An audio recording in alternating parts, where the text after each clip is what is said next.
Thank you very much indeed. Assemblymember Garratt, you wanted to bring in a point here and then we'll move on to the next section. Yes, thank you, Chair. Having mic trouble. There we go.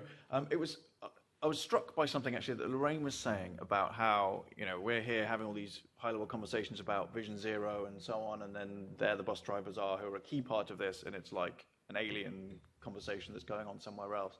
So that's obviously quite alarming, and I think that's something we would want to look into. And I was just curious whether Lorraine had any thoughts on where, you know, somewhere between the GLA, TfL, the bus operators, the depot, and the bus drivers who are actually on the front line, somewhere in that process, that message is getting lost. And I don't know whether you had any thoughts, Lorraine, on sort of where you think it's going wrong, where it's getting lost, or, you know, or what, perhaps more importantly, what could be done to try and make sure that it actually is a real thing that's happening and not just a thing that we're talking about in this room and none of the drivers out there are really following.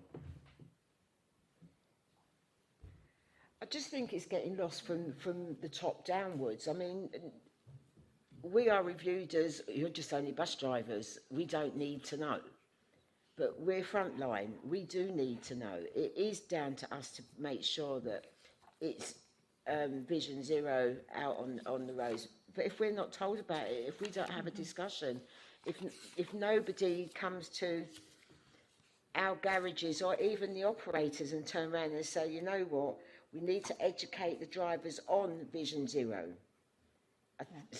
Once that is done, we will be more aware of it ourselves. Yeah, we're going to come on to this in a later section, so do we want to just pause it there and come back to that?